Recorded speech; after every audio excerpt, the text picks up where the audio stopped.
જો સ્વાધ્યાય 12.1 નો દાખલા નંબર 9 આ એક આપણે ગણાવીશું અને એના પછી આપણે સ્વાધ્યાય 12.2 તરફ જઈશું. દાખલો એટલે ગણાવીએ છીએ કે આનો ઉકેલ પ્રદેશ અસીમિત છે. તમને થોડી ઘણી જો તકલીફ પડતી હોય તો અસીમિત ઉકેલ પ્રદેશમાં પડતી હોય છે, એટલા માટે આપણે આ દાખલો અહીંયા ગણાવીએ છીએ. ઓકે, તો ચાલો સૌપ્રથમ રેખાઓ કઈ કઈ છે. તો એક આને કહીશું x બરાબર 3. આ તો એક રેખા મળી ગઈ ડાયરેક્ટ. આની વાત કરીએ તો x plus y equal to 5. તો અહીંયા 1 લાવવા માટે 5 વડે ભાગી લઈશું.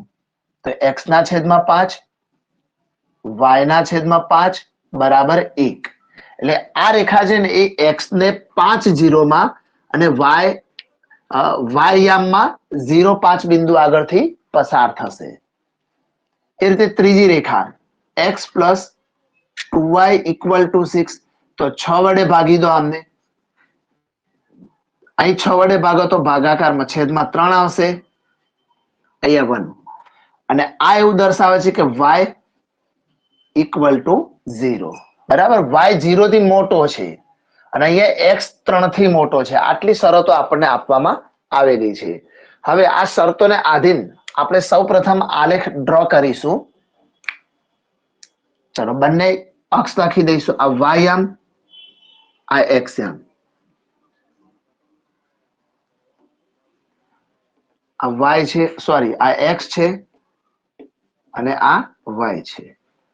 ચાલો હવે આપણે x માં મેક્સ ટુ મેક્સ 6 સુધી જવાનું, y માં 5 સુધી. એટલે આપણે બિંદુઓ લઈ લઈએ. પહેલા 1 2 3 4 5 6.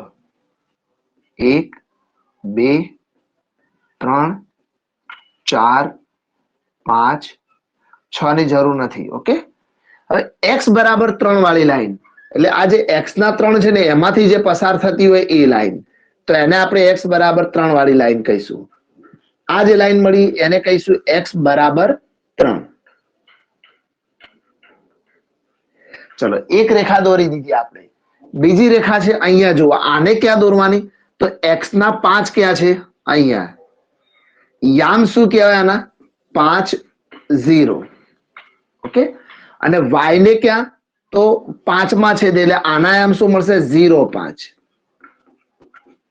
અને આ બંનેમાંથી પસાર થતી રેખા greater than or equal to છે એટલે સળંગ રેખા આવશે. આ રીતે રેખા આવશે. જરાક તમે સ્ટ્રેટ દોરવાનો પ્રયત્ન કરજો ભાઈ. સ્કેલ થી દોરવાનું એટલે બહુ વાંધો નહીં આવે. ચાલશે, વાંધો નહીં. ચલો આને સેટ કરી દઈએ. બરાબર, આ જગ્યાએ 5 છે એવું માની લેજો ભાઈ તમે. ચલો એક આ બિંદુ મળી ગયું આપણને. અને આ રેખાનું સમીકરણ લખી દે. જો જે રેખા દોરો ને એ ભૂલી ન જવાય એના માટેનું સમીકરણ ખાસ લખવાનું. તો x plus y equal to 5. આ રેખા લખાઈ ગઈ અહીંયા. ચલો હવે ત્રીજી, x ને 6 માં છેદે તો અહીંયા લઈએ આ બિંદુ. આના આવશે 6 0. ચલો આ 5 0 ને થોડુંક સાઈડમાં લખી દો. અહીંયા લખીએ આ 5 0. બરાબર ને? આ 6 0 અને y ને 3 માં છેદે તો આને કહીશું 0 3. અને આ બંનેમાંથી પસાર થતી રેખા આવશે આપણી આ રીતે. અને એનું સમીકરણ લખાશે x plus 2y equal to 6. અને y બરાબર 0. y બરાબર 0 એટલે આપણો x યામ. આને કહી દઈશું y બરાબર 0. ચાલો હવે આ બધાની વચ્ચે કેટલા ભાગમાં છેદે છે એ ભાગ આપણે શોધવાનો છે. ઓકે, આકૃતિ થોડીક હાથથી દોરેલી હોય એટલે કોમ્પ્રોમાઇઝ કરવું પડે. તમારી જોડે સ્કેલ હશે, સ્કેલની મદદથી તમે ડ્રો કરશો એટલે તમને એટલી બધી તકલીફ નહીં પડે. બરાબર, એટલે થોડુંક સમજી લેવાનું. હવે દેખો આ x બરાબર 3 વાળી વાત કરી હતી. x કેવો છે? 3 કે તેથી મોટો. તો x બરાબર 3 વાળી લાઈન x 3 કે તેથી મોટો એટલે કઈ બાજુ જાય? જમણી બાજુ. તો આનો શેડ જશે જમણી બાજુ. હવે અહીંયા એક નાનકડો ત્રિકોણ વચ્ચે આવે છે, એનું ઇમ્પોર્ટન્સ અત્યારે નથી, હમણાં છેલ્લે સમજાવું તમને. બરાબર, કે એનો ઉપયોગ થશે બી અથવા નહીં બી થાય. પછી બીજું આની વાત કરીએ તો આ રેખા ક્યાં છે? આ રહી. આ બ્લેક કલરની રેખા, એમાં 0 0 અપ્લાય કરો તો 0 કરતા 5 નાના થાય એવું આવે છે આની ઉપરથી. એ ખોટું છે, અને ખોટું હોય તો 0 ની ઓપોઝિટ સાઈડ, 0 આ બાજુ છે અહીંયા, તો એની ઓપોઝિટ સાઈડ આ બ્લેક કલરનો શેડ આવશે.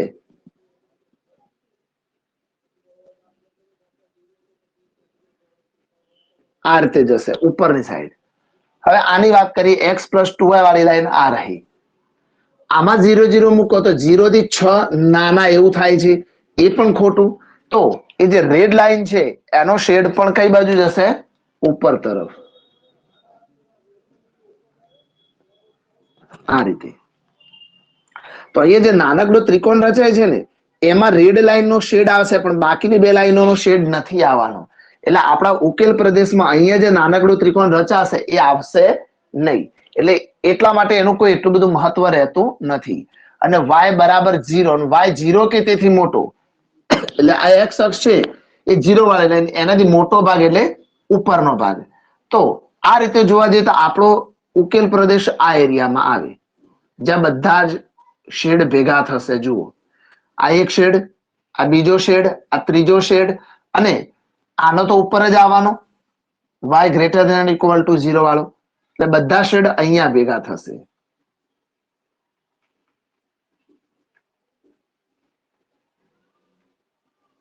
આ એરિયામાં પણ આ ઉકેલ પ્રદેશ કેવો આવ્યો? અસીમિત. તો આપણે લખીએ કે અસીમિત ઉકેલ પ્રદેશ.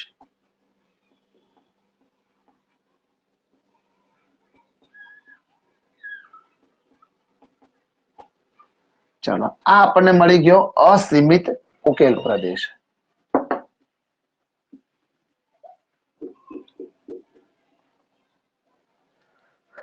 હવે મેઇન વાત કે અસીમિત ઉકેલ પ્રદેશમાં જે ખૂણા પડતા એવા બિંદુઓ કેટલા છે, તો તમે ધ્યાનથી જોજો. એક અહીંયા બિંદુ આવશે, આ નાનકડો ભાગ છે પણ તમને ખબર પડી જશે તમારામાં.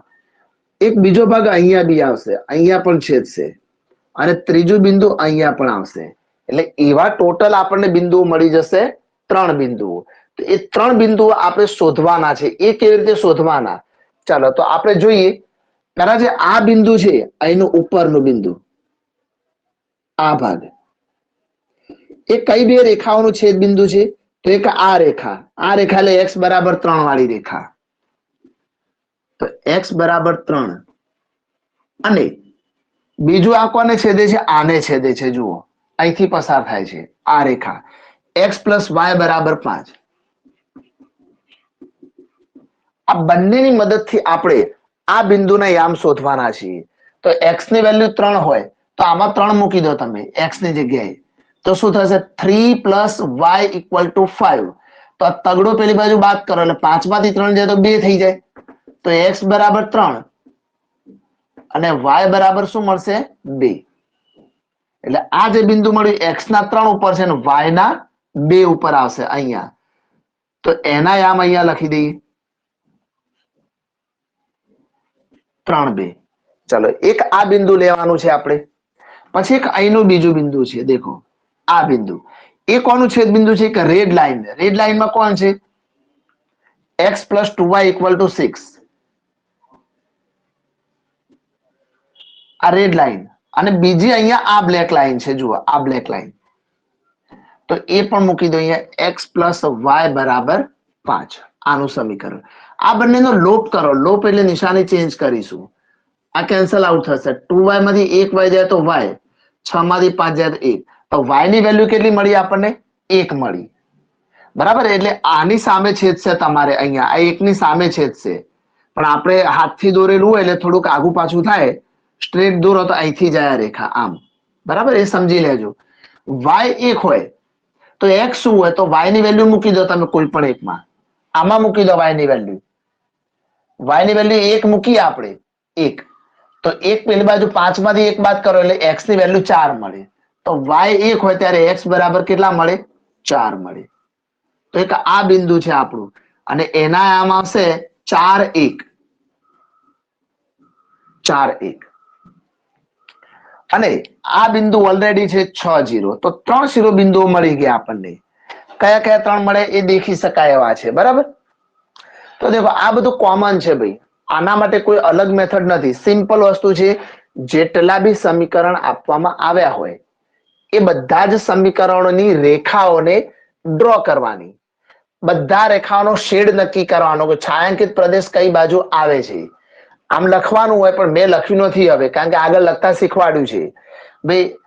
x greater than or equal to 3 એનો છાયાંકિત પ્રદેશ 0 0 ને ન સમાવે એ અર્ધતલમાં આવે. પછી આની વાત કરો તો એમાં પણ એવું આવશે, આમાં પણ એવું આવશે, અને આ ઉપરની તરફ પ્રથમ ચરણ ભાગ દર્શાવે છે. એ બધું લખી નાખવાનું તમારી રીતે. હવે આપણે z વાળું મૂલ્ય મેળવવાનો પ્રયત્ન કરીએ. ચલો, શિરોબિંદુઓ કયા કયા આવ્યા? શિરોબિંદુઓ અને બાજુમાં આવશે z નું સમીકરણ. તો z નું સમીકરણ પણ આપણી જોડે છે -x + 2y. અને આમની અંદર જેટલા બી શિરોબિંદુઓ મળ્યા હોય, આપણે 3 શિરોબિંદુ મળ્યા છે, એ 3 ની મદદથી આપણે z નું મૂલ્ય શોધવાનો ટ્રાય કરીએ. કયા કયા 3 શિરોબિંદુ છે? એક 3 2, બીજું છે 4 1, અને ત્રીજું છે 6 0. આ 3 શિરોબિંદુ આપણને મળેલા છે. ઓકે, હવે આમાં 3 મૂકે તો -3 થઈ જાય, અને 2 મૂકો તો 2 દુ 4, 4 માંથી 3 જાય તો વધે 1, 4 મૂકે તો -4, અને 1 મૂકો તો 2 એકા 2, -4 માં 2 ઉમેરો તો -2, 6 મૂકે તો -6, પેલી બાજુ 0. તો 1 -2 અને 6 આટલી વસ્તુ આપણને મળશે. પણ ઉકેલ પ્રદેશ અસીમિત છે. મહત્તમ મૂલ્ય કેટલું મળ્યું? આપણને 1 મળ્યું. પણ શું 1 મળે? નક્કી નહીં. મળે પણ ખરું અથવા ના પણ મળે. તો લખીશું અહીં ઉકેલ પ્રદેશ અસીમિત છે. જુઓ, અસીમિત, લિમિટ નથી એની કોઈ, અસીમિત છે. અને માટે મહત્તમ મૂલ્ય 1, આ આપણું મહત્તમ મૂલ્ય છે. મહત્તમ મૂલ્ય 1 મળે પણ ખરું અથવા ન પણ મળે. બે સિચ્યુએશન બને, કાં તો મળે બી ખરું અથવા તો ના પણ મળે. હવે ચેક શું કરવાનું? તો આ 1 છે ને મહત્તમ મૂલ્યની વાત કરી છે, તો જે z નું સમીકરણ છે -x + 2y, -x + 2y, મહત્તમ ની વાત કરી છે એટલે એ ભાગ મોટો બતાવવાનો, ન્યૂનતમ કે તો આ ભાગને નાનો બતાવવાનો. મહત્તમ કોના કરતા? 1 કરતા. તો આ રેખાનું સમીકરણ આપણે, સોરી, આ સમીકરણ વાળી રેખા આપણે આ જ આલેખની અંદર ડ્રો કરીશું. પછી જોવાનું શું? આ રેખા અથવા રેખાનો કોઈ પણ પ્રકારનો શેડ આ ઉકેલ પ્રદેશમાં ના આવવો જોઈએ. જો આ રેખા પણ તમે દોરવાનું ઉકેલ પ્રદેશની અંદરથી પસાર થાય, અથવા તો એનો શેડ દર્શાવવાનું ઉકેલ પ્રદેશમાંથી તમારું પસાર થાય, તો પછી મહત્તમ મૂલ્ય 1 ના મળે. એનો અર્થ કે આ રેખા હોય કે આ રેખાનો શેડ હોય, એ આની અંદર આવવો જોઈએ નહીં, આનાથી ક્યાંક અલગ જ જવો જોઈએ, તો જ તમારું મહત્તમ મૂલ્ય 1 ગણવાનું. બરાબર? એટલે આનો શેડ ભૂલથી બી આમાં ના આવવો જોઈએ. આમાં આવી જાય તો પછી ઉકેલ ન મળે. એક્ઝેક્ટલી ઉકેલ ન મળે એટલે કેવું ખબર છે? અસંખ્ય ઉકેલ મળે. હવે અસંખ્ય ઉકેલ મળે, તેમાંથી કોઈ એક ઉકેલ કેવી રીતે શોધી શકાય? એટલે આપણે શું લખતા હોઈએ છીએ કે ભાઈ મહત્તમ મૂલ્ય ના મળે. જો આની અંદરથી પસાર થાય તો, આમાંથી પસાર ન થાય તો કોઈ ટેન્શન જ નહીં, આપણને મહત્તમ મૂલ્ય 1 મળી જ ગયું છે. લખી દો ને, મળે બી ખરું ના પણ મળે. તો ક્યારે મળશે? આનો શેડ આની અંદર આવવો જોઈએ નહીં, તો મળે એવું કહેવાય. અને આમાં શેડ આવી ગયો તો પછી ના મળે. બરાબર? એક જ વસ્તુ યાદ રાખવાની. ચાલો, હવે આપણે આને શું કરીશું? અહીંયા 1 છે તો પછી આમને શું કરીશું? 1 વડે જ ભાગવાના ને ભાઈ. અને એવું ના કરો તો, જો તમને આવી સિચ્યુએશન હોય જ્યારે તમને ખબર ના પડે, તો શું કરવાનું? એક કોઠો બનાવી દેવાનો, ઝડપથી તમને બિંદુઓ મૂકતા ફાવશે. કારણ કે 1 છે એટલે 1 વડે ભાગશો ને તો એ શું હશે? x ના છેદમાં -1 અને y ના છેદમાં 1/2. મૂળ તો એ જ આવશે અહીંયા બી. ધારો કે આપણે એવું માનીએ કે y બરાબર 0 લીધો, y ની વેલ્યુ 0, તો -x = 1 એટલે x બરાબર -1 આવે. તો મેં અહીંયા કીધું ને તમને -1 આવશે એવું. એ જ રીતે હવે x ની વેલ્યુ આપણે લઈ લઈએ +1. ચલો x ની વેલ્યુ 1 લઈ લઈએ. તો અહીંયા 1 મૂકો તો -1 પેલી બાજુ એટલે +1, તો 1 ને 1 2, અને 2 ભાગ્યા 2 એટલે શું આવશે 1. તો દેખો અહીંયા પૂર્ણાંકમાં આપણે જવાબો લાવી શક્યા. ચલો બિંદુ દર્શાવો, x ના -1 ને y નો 0. તો x ના -1 આ બાજુ હશે અહીંયા, એટલે એક બિંદુ આ આવશે -1 0, અને બીજું 1 1. તો x નો 1 ને y નો 1 ક્યાં હોય? અહીંયા હોય, આ બિંદુ 1 1. હવે આ બંનેમાંથી પસાર થતી રેખા તૂટક દોરવાની, કારણ કે ઓનલી ગ્રેટર ધેન છે જુઓ, એટલા માટે. તો બંનેમાંથી પસાર થતી રેખા ડ્રો કરીશું. જો તમે ધ્યાનથી જુઓ તો એ જે રેખા શામાંથી પસાર થઈ રહી છે? આપણા ઉકેલ પ્રદેશમાંથી.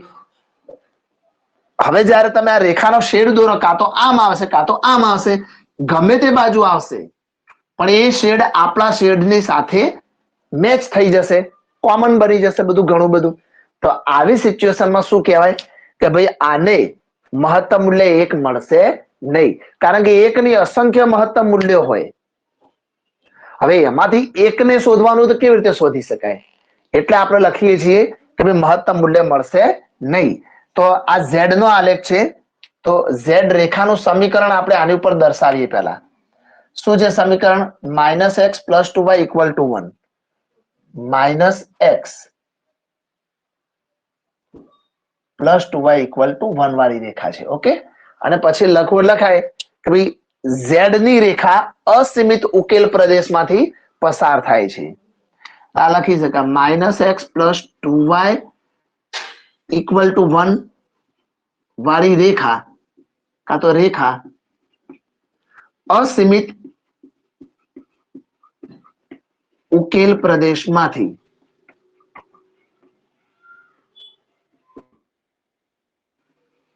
પસાર થાય છે, અને માટે મહત્તમ મૂલ્ય 1 ન મળે, અથવા મહત્તમ મૂલ્ય મળે જ નહીં. અહીં 1 ની આપણે વાત કરવાની જ નથી. આપણે તો મહત્તમ મૂલ્ય મળે કે ના મળે? ના મળે. મળે તો લખવાનું હતું કે 1 મળે, પણ નથી મળતું તો પછી 1 ની વાત જ નથી કરવાની. માટે મહત્તમ મૂલ્ય ન મળે. બરાબર, અહીંયા ના મળે મહત્તમ મૂલ્ય, કારણ કે એ શામાંથી પસાર થાય છે? અસીમિત ઉકેલ પ્રદેશમાંથી. એટલા માટે ચાલો આ આપણે 9મો દાખલો ગણ્યો, અને હવે 10મો તમારે જાતે કરવાનો. 10માનો જવાબ અહીંયા જ પૂરો થઈ જશે. બરાબર, આ જે વધારાનું ક્યારે આવે? જ્યારે અસીમિત ઉકેલ પ્રદેશ હોય. સીમિત હોય તો પછી કોઈ ટેન્શન જેવું હોતું નથી. બરાબર, એ તમે જાતે કરી લેશો. હવે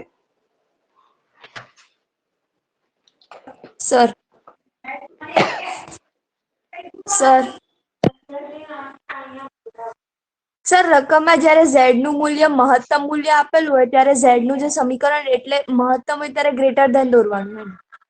હા, મહત્તમ હોય ને તો આ ભાગ મોટો બતાવવાનો, અને ન્યૂનતમ હોય તો આ ભાગ નાનો બતાવવાનો, એટલે લેસ થઈ જાય. ઓકે. જો સ્વાધ્યાય 12.2 ની રકમો તમે જો, બધી બહુ મોટી રકમો છે. ઓકે, જો હવે આવડી મોટી રકમ આપણે લખીશું નહીં, એટલે શું કરીશું? ટેક્સ નો ઉપયોગ કરજો. તમે ટેક્સ તમારી જોડે રાખજો. નવું શું છે સ્વાધ્યાય 12.2 માં એ હવે જોઈશું. જો સ્વાધ્યાય 12.2 માં 12.1 ના જેવી જ ટેકનિક, બધું જ સેમ, ફક્ત તમને આજે સમીકરણ આપ્યા છે ને એવા નહીં આપ્યા હોય. એટલે આપણે પહેલા સમીકરણ બનાવીશું, અને એના પછી દાખલાઓની ગણતરી તો બધી જ સેમ આવશે. જરાય ચેન્જિંગ નથી કરવાનું આપણે. એટલે મેઇન તો સમીકરણ કેવી રીતે બનાવવા એ ઇમ્પોર્ટન્ટ પોઈન્ટ છે આપણા માટે.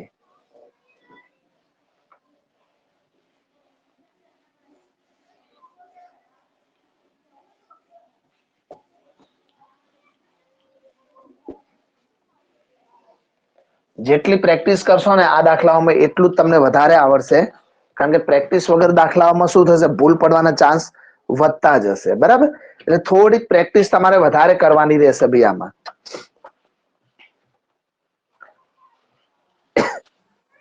ચાલો હવે આપણે જોઈએ સ્વાધ્યાય 12.2 નો પહેલો દાખલો.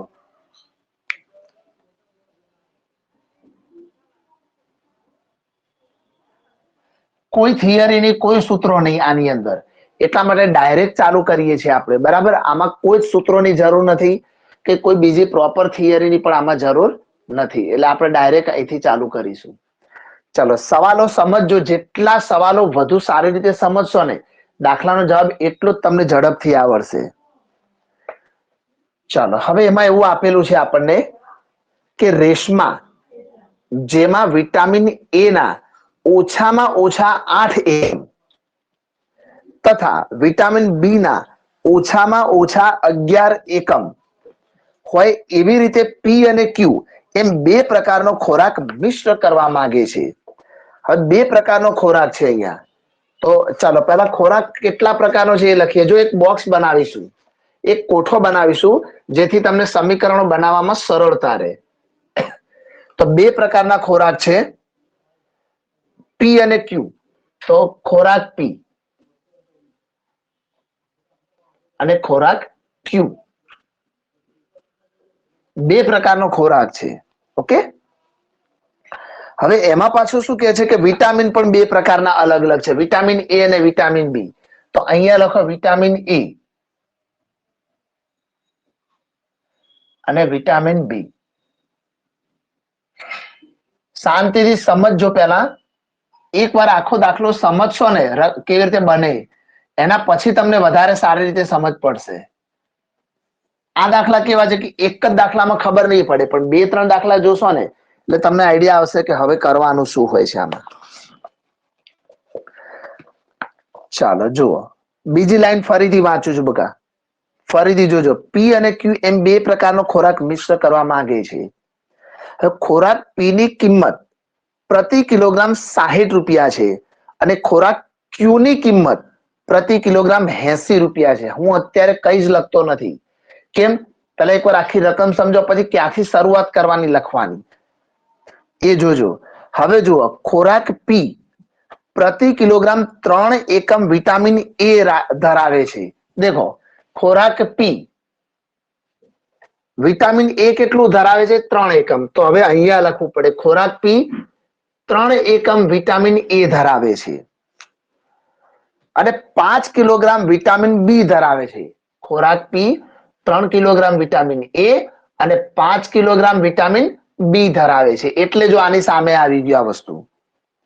જ્યારે ખોરાક ક્યુ પ્રતિ કિલોગ્રામ 4 એકમ વિટામિન એ, તો ખોરાક ક્યુ પ્રતિ કિલોગ્રામ ની વાત કરો તો વિટામિન એ કેટલો ધરાવે છે? 4 એકમ.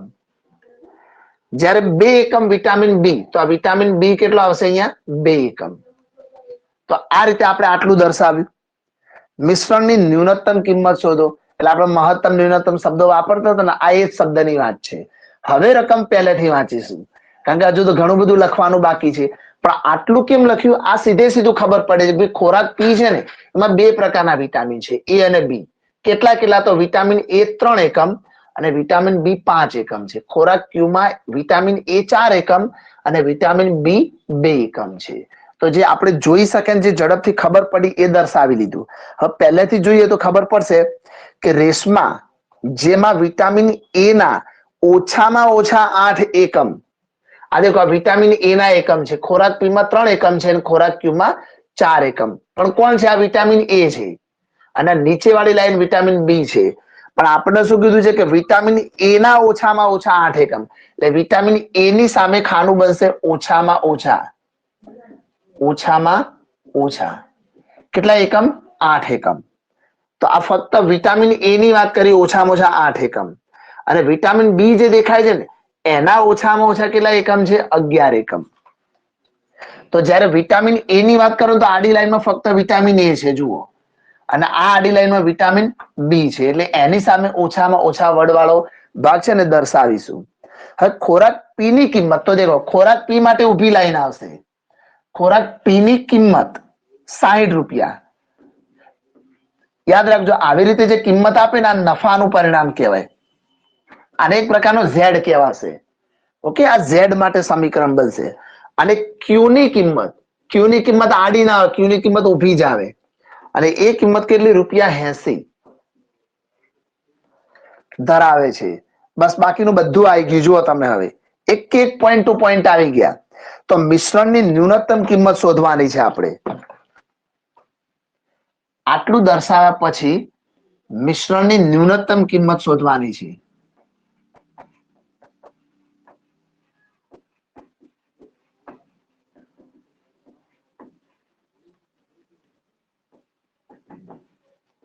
દેખો આખી રકમ ફરીથી એકવાર સમજો, કારણ કે મેઇન પોઈન્ટ તો એનો આ જ છે. જો આટલું લખતા આવડી ગયું તો સમજો કે હવે દાખલામાં અઘરું જરાય નહીં આવે. તો કોષ્ટક કેવી રીતે બનાવ્યું? દેખો શરૂઆતમાં પહેલી લાઈનો આપણે લખી નહોતી, કારણ કે એમને સ્ટાર્ટિંગમાં શું આપ્યું હતું? વિટામિન ની ઓછામાં ઓછા 8 એકમ, વિટામિન બી ઓછામાં ઓછા 11 એકમ, ખોરાક પી નો ભાવ ₹60, ક્યુ નો ₹80. આ બધું પહેલા આપેલું છે, બરાબર? એટલે એ ના લખ્યું. પછી આગળ વાંચતા વાંચતા ખબર પડી કે ભાઈ ખોરાક પી ની અંદર બે પ્રકારના વિટામિન છે, વિટામિન એ અને વિટામિન બી. તો ખોરાક પી માં 3 એકમ વિટામિન એ છે અને 5 એકમ વિટામિન બી છે, પણ આ ખોરાક પી માં છે. એ રીતે ખોરાક ક્યુ માં 4 એકમ વિટામિન એ છે અને 2 એકમ વિટામિન બી છે. એટલે એ ખોરાક ક્યુ માં લખી નાખ્યું આપણે. અને પછી ખબર પડી કે ભાઈ વિટામિન એ છે ને ઓછામાં ઓછો 8 એકમ. તો વિટામિન એ ની સામે આ લાઈન આવશે, એમાં ઓછામાં ઓછા 8 એકમ. અને વિટામિન બી માં ઓછામાં ઓછા 11 એકમ ની વાત કરેલી છે. ત્યારબાદ ખોરાક પી એમાં રૂપિયા આપેલા છે ₹60 અને ક્યુ માટે આપેલા છે 80. તો મિશ્રણની ન્યૂનતમ કિંમત શોધો. આટલું આપણને આપ્યું છે. હવે સમીકરણ કેવી રીતે બનશે? આપણે આખી રકમને કોષ્ટક સ્વરૂપે ગોઠવી નાખી. હવે સમીકરણ બનાવવા બહુ ઈઝી છે, એટલે આ કોષ્ટક બનાવતા આવડી જાય તો સમજો કે પછી બીજી કોઈ તકલીફ નહીં પડે. ધારો કે ખોરાક કેટલો છે આપણી જોડે? x kilogram. પી ખોરાક x કિલોગ્રામ છે, ક્યુ ખોરાક y કિલોગ્રામ છે. હવે આ તો વજનમાં ખોરાક લાવીએ છીએ, એટલે કોઈ દિવસ x અને y નાના ના હોય, 0 કે તેથી મોટા જ હોય. દરેકમાં તમારે x અને y ધારવાના છે આ જગ્યાએ. અને એ વેલ્યુ ઓલવેઝ 0 કે તેથી મોટી જ હોય. એટલે આપણને પ્રથમ ચરણ તો મળી જ ગયું અહીંયા આ બંને ઉપરથી. આ કોઈમાં કીધું નહીં હોય, આપણે x અને y દરેકમાં ધારવાના આવશે, બરાબર? અને જે ધારો એ બંને 0 કે તેથી મોટા હશે. અને હવે દેખો વિટામિન એ વાળી લાઈન છે ને, 3 હોય તો 3 ગુણ્યા x કરો એટલે 3x, 3x વત્તા 4y, વત્તા 4y. અને ઓછામાં ઓછા 8 નો મતલબ 8 કે તેથી વધુ હશે આ ભાગ. તો 3x વત્તા 4y ઓછામાં ઓછા 8 એટલે 8 કે તેથી મોટો ભાગ. એટલે અહીંયા હશે greater than or equal to 8. આ સમીકરણ મળી ગયું. એટલે અહીંયા જુઓ તો 5x વત્તા 2y ઓછામાં ઓછા 11 એટલે greater than or equal to 11. અને છેલ્લે આ z નું સમીકરણ મળશે અહીંયા કે ભાઈ z ઇક્વલ ટુ 60x વત્તા 80y. બસ હવે તમે જોઈ શકો છો આ જેટલું દેખાય છે ને, બસ આખું સ્વાધ્યાય 12.1 એમાં આવું જ આવતું હતું. અને આની મદદથી બધા દાખલા આપણે ગણ્યા છે. તો હવે સેમ મેથડ થી દાખલાને ગણીશું, બરાબર? એટલે તમારું રિવિઝન આગળ સ્વાધ્યાય 13.1 નું એ થશે, સોરી 13.1 નહીં 12.1 નું બી થશે અને 12.2 નું પણ થશે. તો અહીંથી તમારે પ્રેક્ટિસ જોડે જોડે કરતા જવાનું. ચલો આ બંને તો પહેલું ચરણ દર્શાવે છે. હવે આના માટે વાત કરો તો બિંદુ મેળવવા માટે જો અપૂર્ણાંકમાં લાવવા હોય, અપૂર્ણાંકમાં આવતા કોઈ વાંધો નથી, તો ડાયરેક્ટ આ બંનેને 8 વડે ભાગી લઈએ. તો 3x plus 4y equal to 8. 8 ભાગી નાખો તો અહીંયા x ના છેદમાં 8 ના છેદમાં 3 આવશે. અહીંયા y 8 ભાગો તો 4 ભાગ્યા 4 અને 8 નો છેદ ઉડાડો એટલે 2 આવે, અહીંયા આવે 1. તો આ રેખા ક્યાં છેદે? તો x ને 8 તૃતીયાંશમાં y ને 2 માં. પછી બીજી રેખા આ લઈશું, 5x વત્તા 2y ઇક્વલ ટુ 11. ચલો આમને પણ આપણે 11 વડે ભાગી લઈશું. તો અહીંયા x ના છેદમાં 11 ભાગ્યા 5 વત્તા y ના છેદમાં 11 ભાગ્યા 2, કારણ કે એ 2y ભાગ્યા 11 આવે પણ અંશ ક્યાં જાય? છેદમાં જતો રહે અને સામે વધે 1. તો આ બંને રેખાઓ ક્યાંથી પસાર થશે એ આપણને અહીંયા જોઈ શકાય છે. ઓકે, ચલો અને આ તો z છે.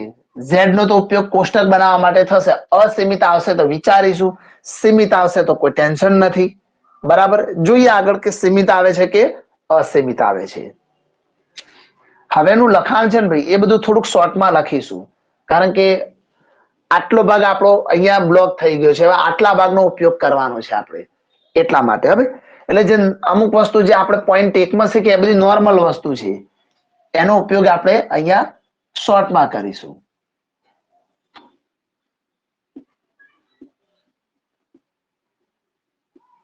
x અને અહીંયા y. x greater than or equal to 0 અને y greater than or equal to 0. આ બંને પ્રથમ ચરણ દર્શાવે છે. તો તમે લખી શકશો કે આ બંને પ્રથમ ચરણ દર્શાવે છે. આવું આપણે પોઈન્ટ 1 માં લખતા હતા ને ભાઈ, એ લખી નાખવાનું. બરાબર, એ રીતે હવે આ રેખા ક્યાંથી પસાર થાય એ જોવાનું છે આપણે. તો બિંદુઓ જોઈ લઈએ આપણે. તો મેક્સિમમ બિંદુ આપણું કેટલું છે? 2 કે 3 ની આજુબાજુ આવશે, પતી જશે. 1 2 3, અહીંયા પણ 1 2 અને 3.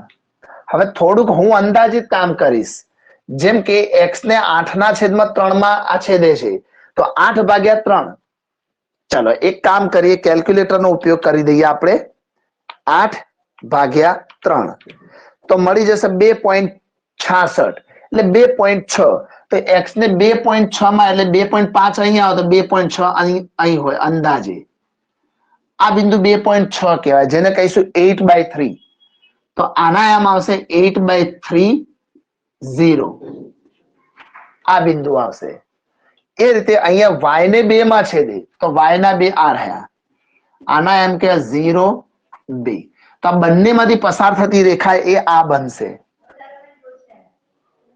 ચાલો તો અહીંયા ડ્રો કરીએ આપણે. આ જે રેખા બની એ કઈ રેખા બની ગઈ આપણી? 3x + 4y = 8.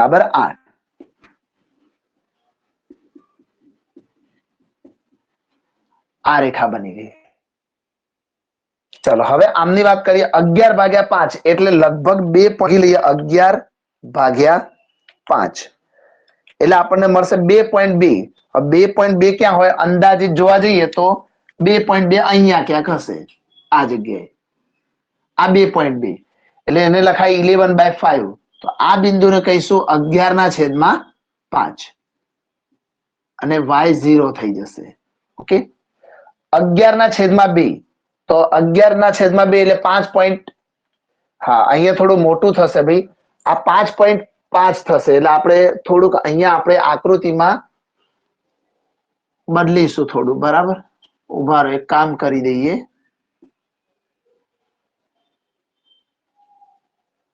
આને લૂછી દઈએ. હવે એકવાર થોડુંક સરખું કરી જ નાખીએ આપણે, એટલે આકૃતિ સાવ ખરાબ ના આવે.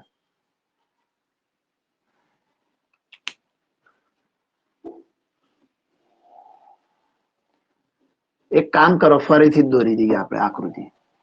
મને એમ હતું કે અહીંયા થોડુંક નાનું આવશે, પતી જશે.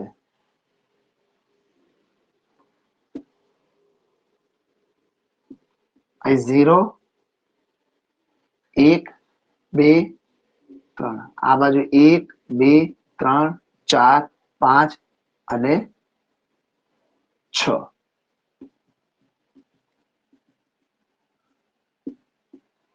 ચાલો ફરીથી લઈ લઈએ, થોડું સ્પીડમાં લઈ લઈએ. 8/3 શું હતું આપણી જોડે એ જોઈ લઈએ. 8/3 એટલે આપણને મળ્યા હતા 2.66. એટલે 2.66 અહીંયા બિંદુ હતું અને એના આમ 8/3 0 અને અહીંયા 2 હતા. આને કહીશું 0 2. આમાંથી પસાર થશે આ રેખા. સમીકરણ 3x + 4y બરાબર 8. આ એક લખાઈ ગયું. 11/5 એટલે 2.2 સમથિંગ અહીંયા ક્યાંક હતા. આ હશે 2.2 એટલે કહીશું 11/5 0 અને 11/2 એટલે 5.5 અહીંયા તો 0 થી 11/2. હવે આમને જોઈન કરીશું આપણે એક આ રેખા.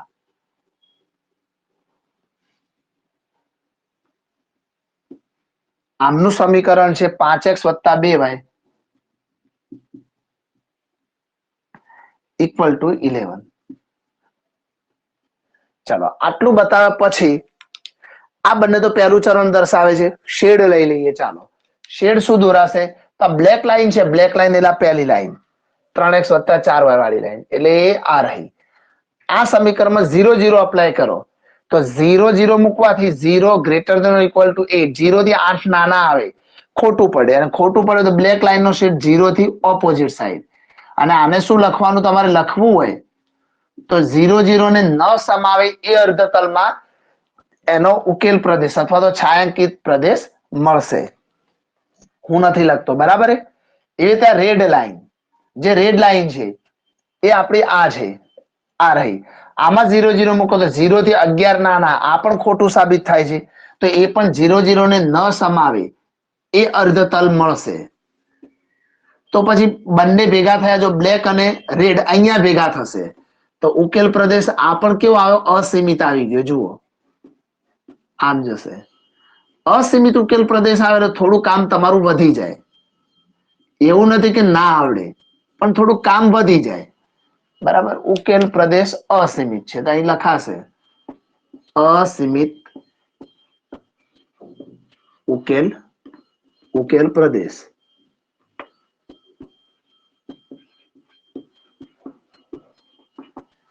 ચલો હવે શિરોબિંદુઓ કેટલા આવ્યા? શિરોબિંદુઓ જોઈ શકીએ છીએ આપણે. તો શિરોબિંદુ કેટલા છે? એક 0 11 દુત્યાંશ આ શોધવાનું બાકી છે વચ્ચેનું અને એક આવશે 8/3 તો જ્યાં છેદે છે ને છેદ બિંદુ શોધી લઈએ આપણે. તો બંને રેખાઓનો લોપ કરવો હોય આ બંનેનો જો આ બંનેનો લોપ કરવો શું કરવું પડે? અહીં 4y છે ને અહીંયા 2y છે તો આને 2 વડે ગુણી નાખો એટલે 4y થઈ જશે.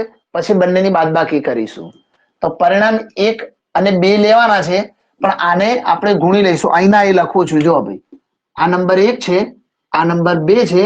1 ને 2 વડે ગુણી લઈશું અને પછી બંનેની બાદબાકી. તો 2 વડે ગુણો તો 2 × 5 = 10x પછી 2 × 2 = 4y અને 11 × 2 = 22. બધાને 2 વડે ગુણી લીધા અને આને 3x + 4y વાળી લાઈન નીચે મૂકી દો. 3x + 4y = 8. બાદબાકી કરો એટલે આ કેન્સલ આઉટ થાય. અહીંયા 7x આવે. 22 માં ધ્યાન જાય તો 14. 7 ભાગાકારમાં જાય એટલે x કેટલા મળશે? 2 મળી જશે. હવે x ની કિંમત જે આવી કોઈ પણ એકમાં મૂકી દો. ધારો કે અહીંયા 2 મૂકી દો. અહીંયા 2 મૂકો તો 2 તરી 6. 6 બાદ કરો 8 માંથી એટલે વધે 2 અને 2 / 4 એટલે 1/2 તો y મળશે 1/2. તો x ના 2 અને y ના 1/2 આ જે બિંદુ મળ્યું એ તમે જોશો તો x ના 2 આગળ અને y ના 1/2 આગળ હશે. જો તમે આલેખ પેજમાં આ કામ કર્યું હોય ને તો આ બિંદુ તો તમને ડાયરેક્ટ મળી જાય. તમે આમ સ્ટ્રેટ લાઈન ડ્રો કરો ને એટલે x ને ક્યાં છેદે અને y ને ક્યાં છેદે એ ડાયરેક્ટ મળી જાય. પરંતુ આપણે બ્લેન્ક પેજ ઉપર કામ કરવાનું આવશે પરીક્ષામાં બી તો ત્યાં આગળ આપણે આ બિંદુને મેળવવું પડશે આ રીતે. ઓકે. થોડીક આકૃતિ લમસમ ચાલે પણ પછી સાવ ખોટી હોય તો ના ચાલે. હવે આપણી જોડે 3 બિંદુઓ મળ્યા તો અહીંયા લખી દઈએ શિરોબિંદુ. શિરોબિંદુ અને z મળેલા છે આપણને અહીંયા 60x + 80y 60x + 80y. ચલો 3 શિરોબિંદુઓ ઉપરથી આપણે પહેલા અહીંયા મૂલ્ય મેળવીએ. ચલો એક શિરોબિંદુ 0 અને 11 દુત્યાંશ આ રહ્યું. બીજું આવશે 2 અને 2 ની સાથે 1/2, ત્રીજું 8/3 અને 0. ચલો 3 શિરોબિંદુ આપણને અહીંયા મળી ગયા. હવે આ 3 શિરોબિંદુ x અને y ની વેલ્યુ આની અંદર અપ્લાય કરો તો દેખો 0 મૂકો એટલે 0, પણ 80y માં 11/2 મૂકો એટલે આવું થાય. 80y ની વેલ્યુ 11/2 એટલે અહીંયા આવે 40, તો 11 ચોક 44 ની પાછળ 0 એટલે 440. આ એક ભાગ મળશે. એવી રીતે 2 મૂકો અહીંયા x એટલે 60 ગુણ્યા 2 એટલે 120 વત્તા 1/2 મૂકો, 1/2 મૂકો એટલે 80 ભાગ્યા 2 એટલે 40 થઈ જાય. તો ભેગા કરો તો કેટલા મળે આપણને? 160. એવું જ 8/3 મૂકો તો 60 અને બાજુમાં 8/3 અને y ની વેલ્યુ તો 0 છે એટલે ભાગ 0. અહીંયા આવશે 20 30 60, તો 8 દુ 16, અહીંયા બી 160 જ મળશે. તો બે વખતે આપણને શું મળી ગયું? અહીંયા 160 મળી ગયા. હવે શું કીધું છે આપણને? ન્યૂનતમ કિંમત મેળવવાની છે. તો ન્યૂનતમ કિંમત એટલે નાની કિંમત. તો કેટલી મળી નાની કિંમત? આ બે બિંદુએ નાની કિંમત મળી. જુઓ, ન્યૂનતમ કિંમત. પણ ઉકેલ પ્રદેશ કેવો છે? અસીમિત. તો ન્યૂનતમ કિંમત મળે બી ખરી અને ના પણ મળે, બંને વસ્તુ પોસિબલ છે. તો એને લખીશું અહીંયા. બિંદુ કયું છે? તો 2/1/2, 2/1/2 એટલે આ બિંદુ, અને 8/30 આ બિંદુ. બિંદુઓએ ન્યૂનતમ મૂલ્ય 160 મળે છે. જુઓ, 160 મળે પણ ખરું અથવા ન પણ મળે. કારણ શું ભાઈ? અહીંયા લખી જ દઈએ આગળ. અસીમિત ઉકેલ પ્રદેશ હોવાથી. અસીમિત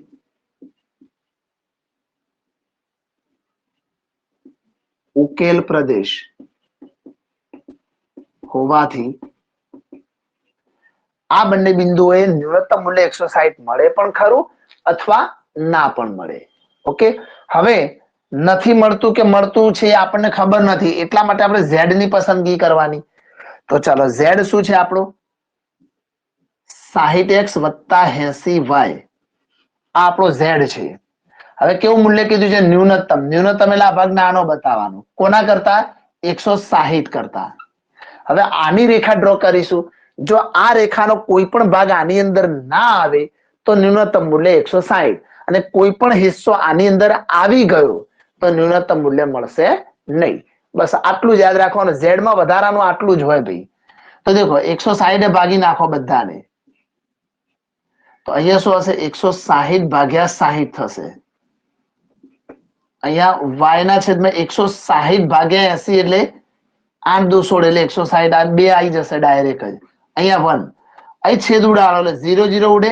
જો આનો છેદ ઉડાડી દઈએ બાજુમાં, એટલે અહીંયા શું ડાયરેક્ટ લખવા થાય? 0 કેન્સલ, એ 3 દુ અને અહીંયા 8 દુ એટલે વધશે શું? 8/3.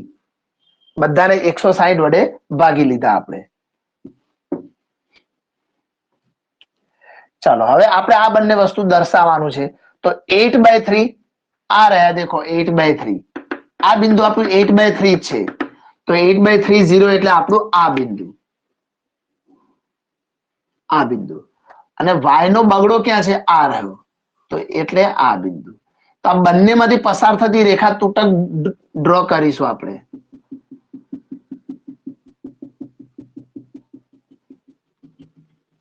તૂટક નો મતલબ એ જે રેખા ડ્રો કરી ત્યાં આપણા બિંદુઓ નથી, એનાથી કોઈ એક તરફ હશે. હવે તમે 0 0 મૂકો તો 0 થી 160 મોટા સાચું આવે છે, એટલે આ જે તૂટક રેખા ડ્રો કરી એનો શેડ નીચે તરફ આવશે, અને આપણો અસીમિત ઉકેલ પ્રદેશ તો ઉપર તરફ છે. તો બંનેમાં કોમન કશું જ નહીં આવે, અને કશું જ કોમન ના આવે તો પછી ન્યૂનતમ કિંમત 160 આપણી ગણાશે. તો અહીંયા આપણે જોયું કે તૂટક રેખા ડ્રો કરી એ પેલી રેખાની ઉપર જ આવી. તો ઘણીવાર એવું ના થાય બે રેખાઓ એકબીજાની ઉપર આવી જાય તો બંનેમાં છેદ બિંદુઓ અસંખ્ય થઈ જાય, પણ આપણે જે તૂટક દોરીએ એનો મતલબ શું? ત્યાં નથી લેવાની આપણે એ બિંદુઓને, એના પછીથી ગણવાના છે બધા. એટલે શેડ આમ આવે તો એ તૂટક રેખા સિવાયનો ભાગ જે નીચેનો છે ને એ આપણો આનો પ્રદેશ આવશે, અને આપણો ઉકેલ પ્રદેશ એની ઉપર જાય છે. એટલે બંનેમાં કોમન કંઈ જ નહીં આવે. તો આકૃતિ પરથી સ્પષ્ટ છે, આકૃતિ પરથી સ્પષ્ટ છે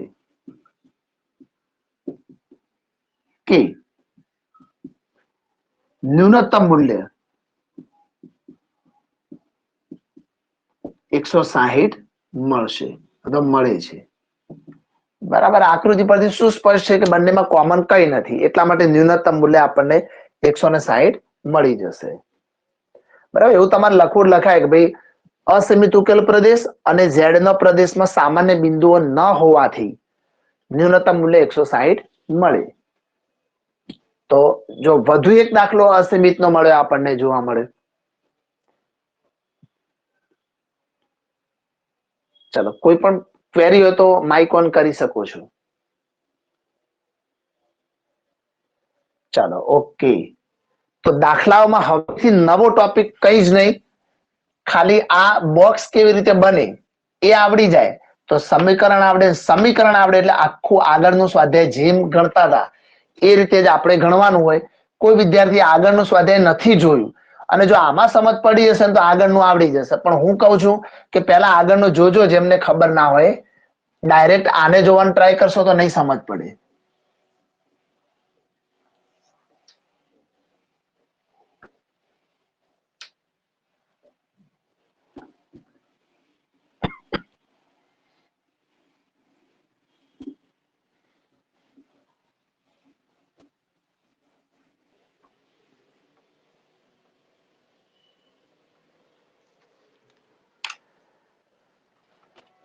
ચાલો, હવે જઈએ સવાલ નંબર 2 તરફ. સવાલ નંબર 2 માં પણ તમે જોશો ને તો રકમ બહુ મોટી લાંબી દેખાશે તમને, પણ આપણે સેમ એવી રીતે ગણીશું આગળ જેમ ગણતા શીખ્યા. એક પ્રકારની કેક બનાવવા માટે, આ નંબર 2, એક પ્રકારની કેક બનાવવા માટે 200 ગ્રામ લોટ અને 25 ગ્રામ મલાઈની જરૂર છે. જ્યારે બીજા પ્રકારની કેક બનાવવા માટે એનો મતલબ કે 2 કેક છે તો નક્કી થઈ ગઈ. તો કેક 1 અને કેક 2, કેક 1 અને કેક 2, એમાં 2 વસ્તુ છે, એક તો લોટ અને મલાઈ.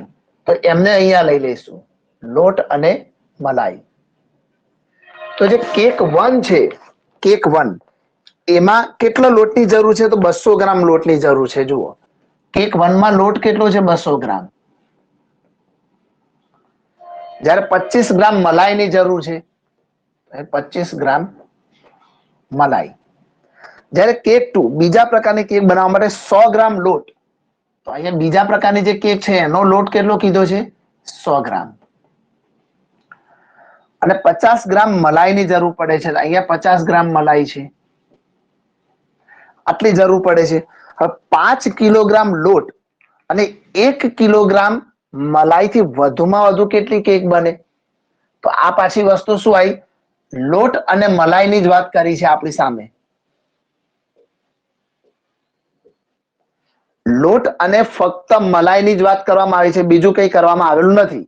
તો તમે જોઈ શકશો કે લોટ મેક્સ ટુ મેક્સ 5 કિલોગ્રામ, એટલે વધુમાં વધુ 5 કિલોગ્રામ વાપરવાનું છે. 5 કિલોગ્રામ આપણી જોડે લોટ ટોટલ, જે ભલે કેક 1 બનાવો કે કેક 2 બનાવો, પણ જે લોટ માંગ્યો છે કેટલો કીધો છે આપણી જોડે? 5 કિલોગ્રામ લોટ પડ્યો છે આપણી જોડે, અને 1 કિલોગ્રામ મલાઈ છે આપણી જોડે. તો 1 કેજી મલાઈ, આ મલાઈની વાત છે. આટલું જ પડ્યું છે. હવે એમાંથી વધુમાં વધુ કેટલી કેક બને? અહીં આપણે ધારી લઈશું કે કેક બનાવવા માટેના અન્ય પદાર્થો ની કોઈ તંગી નથી, એટલે બીજા કોઈ પદાર્થોની આપણે જરૂર અહીંયા નથી, ગણતરીમાં નથી. હવે આ બધા એકમો ગ્રામમાં છે, તો કિલોગ્રામ એકમ કોઈ દિવસ ના ચાલે.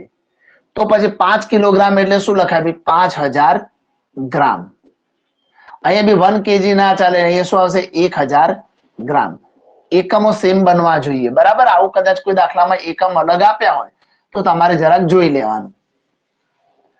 હવે આમાં ઝેડ નું કોઈ સમીકરણ ના મળે, તો ઝેડ ના મળે તો દાખલો ગણવાનો કેવી રીતે, ઉકેલ કેવી રીતે મેળવવાનો?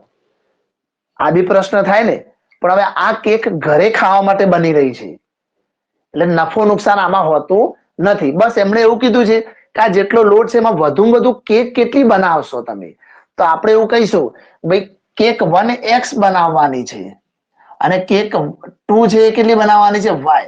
તો આપણે x અને y નો સરવાળો શોધવાનો છે કે x કેક કેટલી બને અને y કેક કેટલી બને. આ બે જ વસ્તુ આપણે અહીંયા શોધવાની છે, બીજું બધું આપણે શોધવાનું નથી. ઓકે, તો ઝેડ બેડ એવું કઈ અલગથી નથી બનાવવાનું. ઝેડ એટલે કેકની ટોટલ સંખ્યા બનશે. બરાબર, રકમમાં એ સિવાય બીજું કઈ આપણને આપવામાં આવ્યું નથી, એ તમે જોઈ શકો છો રકમની અંદર. ચાલો, તો આમ પ્રોપર ઝેડ નું મૂલ્ય ના મૂકી શકાય, પણ જો મૂકવું હોય તો આ રીતે મુકાય. ઝેડ બંને કેક નો સરવાળો, મેં કીધું ને એક્સ અને વાય નો સરવાળો. આ આપણો ઝેડ બી થઈ ગયો માની લો. તો બધું જ તૈયાર છે આપણી જોડે. જો કેકની સંખ્યા એક્સ અને વાય 0 કરતા મોટી જ હોય, કાં તો 0 હોય કાં તો 0 થી મોટી. માઇનસમાં તો કેક બનવાની નથી. ઓકે, બીજી વાત કે અહીંયા 200 ગ્રામ છે તો 200 ગુણ્યા એક્સ આવશે, 200x વત્તા 100y.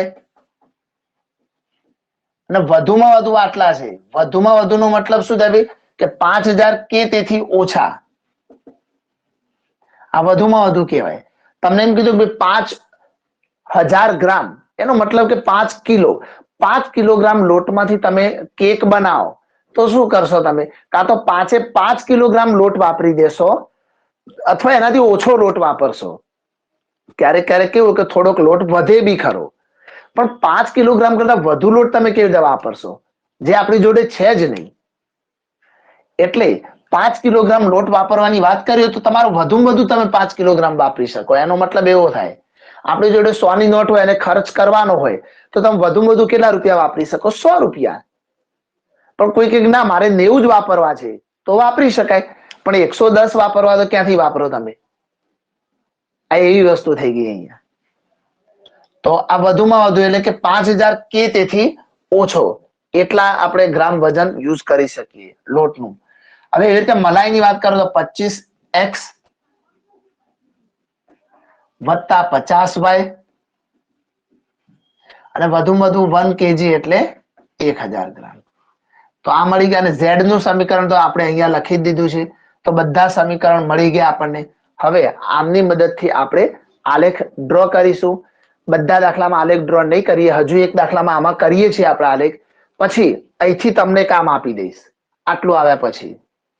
એટલે સરખી રીતે સમજી લેજો. જે ન આવડે એવું લાગતું હશે એ હું ગણાવીશ. બાકી હવે સીમિત ઉકેલ પ્રદેશ હોય કે અસીમિત ઉકેલ પ્રદેશ, એનાથી કઈ ડરવાની જરૂર નથી. હવે તમને આવડશે. ચલો, હજુ આપણે આ દાખલાને તો ગણીએ છીએ. આમાં 5000 વડે ભાગી નાખીશું. બધાને 5000 વડે ભાગીશું.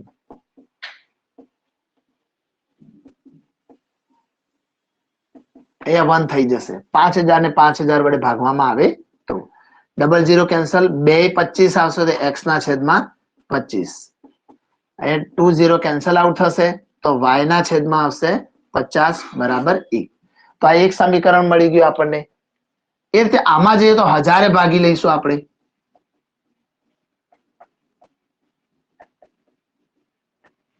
અહીંયા બી 1000 ભાગીશું અને અહીંયા થઈ જશે 1. છેદ ઉડાડીએ તો 40 આવશે. અહીંયા છેદ ઉડાડો તો 20 આવશે. એટલે x ના છેદમાં 40 વત્તા y ના છેદમાં 20 બરાબર 1. ચલો, આટલું મળી જશે આપણને. હવે આ બંનેને આપણે દર્શાવી લઈએ. કેવી રીતે દર્શાવીશું? તો સ્પીડમાં કામ લઈએ આપણે થોડું.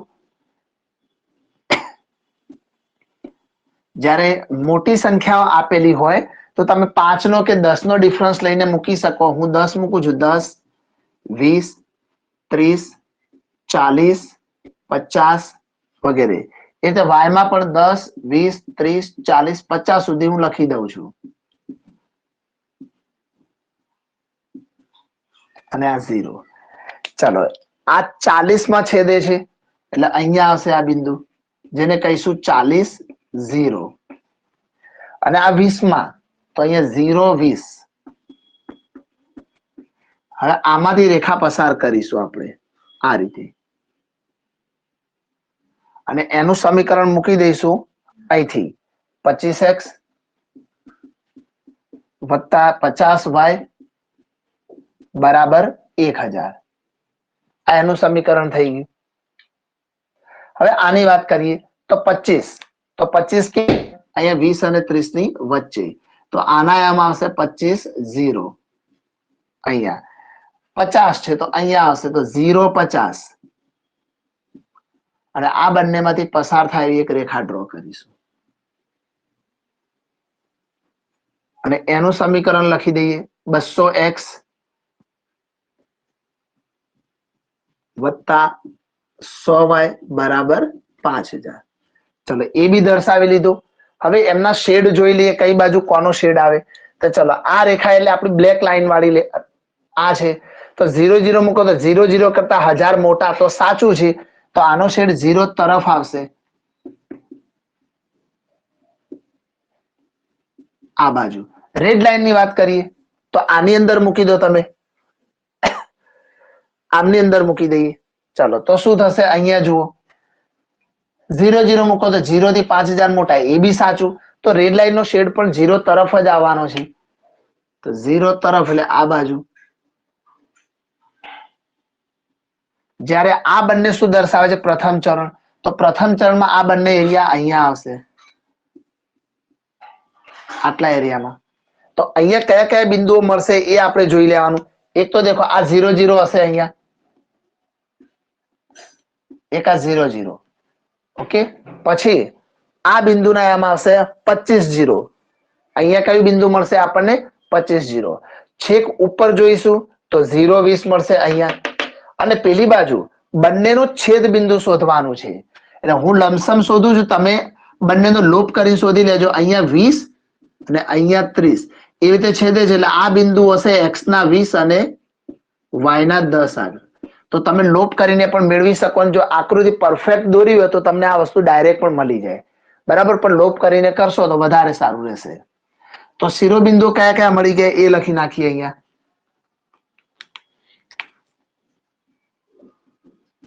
શિરોબિંદુઓ સીમિત ઉકેલ પ્રદેશ છે, એ મજાની વાત છે. સીમિત ઉકેલ પ્રદેશ છે. સીમિત ઉકેલ પ્રદેશ તો z વાળું ના આવે વધારાનું, અહીંયા ડાયરેક્ટ જવાબ જ મળશે અહીંથી બિંદુ. અને z બરાબર શું લેવાનું છે, x પ્લસ y.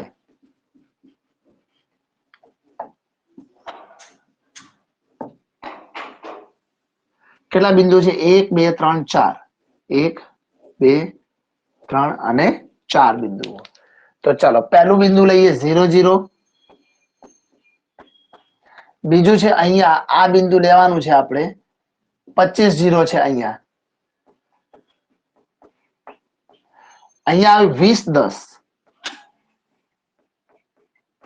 અને અહીંયા આવશે 0 20.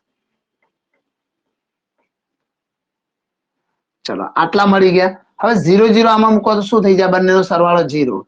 25 અને 0 નો સરવાળો 25.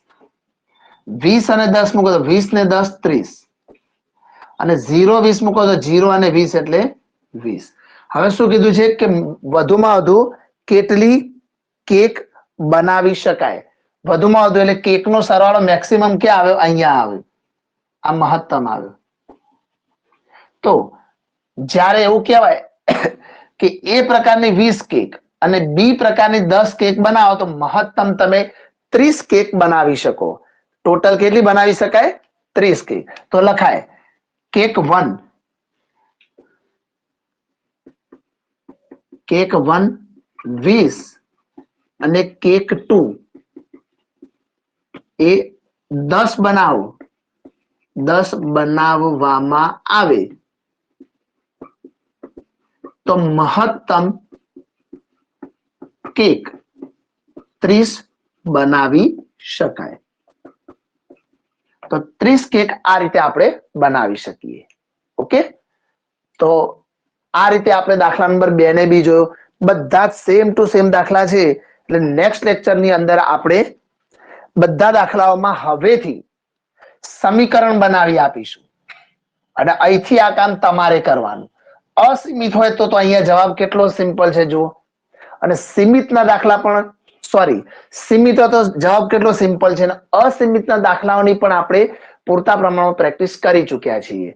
એટલે અસીમિત આવે તો પણ કઈ ગભરાવા જેવું હતું નથી. તો મેઇન પોઈન્ટ શું છે, એનું કોષ્ટક કેવી રીતે બનાવવું અને કોષ્ટક બનાવ્યા પછી સમીકરણ કેવી રીતે બનાવવું એ આપણે જોઈશું હવેના બધા જ દાખલામાં, ત્રીજાથી માંડીને આખું સ્વાધ્યાય 12.2 પતે ત્યાં સુધી. બસ બાકીના બધામાં સેમ આ કામ આપણે કરવાનું છે. ચાલો એ જોઈશું પછીના નેક્સ્ટ લેક્ચરમાં.